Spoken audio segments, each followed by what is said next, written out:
দুঃখজনক, ব্যথাতুর, অত্যন্ত গ্লানিকর আমাদের সমাজের জন্য যে একজন ডাক্তার যারা নিজের জীবন দিয়ে মানুষের সেবা করে তাদেরকে মানুষ এভাবে আহত করতে পারে, এটা ভাবতেও খারাপ লাগে। তবে আমরা পুলিশ কমিশনের সাথে আলাপ হয়েছে, আমরা নিজেরা আলাপ করতেছি। এটা খুব কঠিনভাবে ইনভেস্টিগেট করা হবে।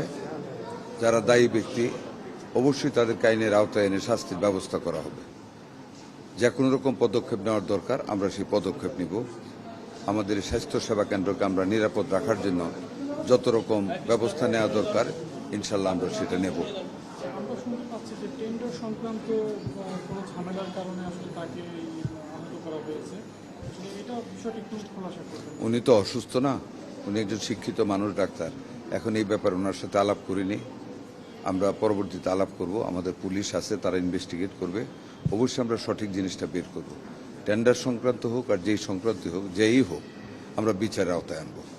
এই বিষয়টি মামলা হয়েছে কিনা এবং পুলিশ আপনাদেরকে কতটুকু আশ্বস্ত করেছে? এখনো মামলা হয় নাই, তাই না? এখনো মামলা হয় নাই, মামলা হবে। পুলিশ নির্লসভাবে কাজ করে যাবে।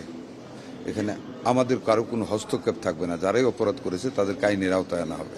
এই যে মানুষ আসলে চিকিৎসকদের উপরে যে হামলা, আসলে তারা মানুষকে সেবা দেয়, আসলে আপনার কাছে কি মনে হয় যে আইন শৃঙ্খলা পরিস্থিতি কতটুকু অবনতি হলে মানে একজন চিকিৎসকের উপর হামলা হয়, এই বিষয়টা? এটা আইন শৃঙ্খলা পরিস্থিতির উপর নির্ভর করে, এটা আমার আর আপনার উপর নির্ভর করে। আমরা মানুষ ভালো না।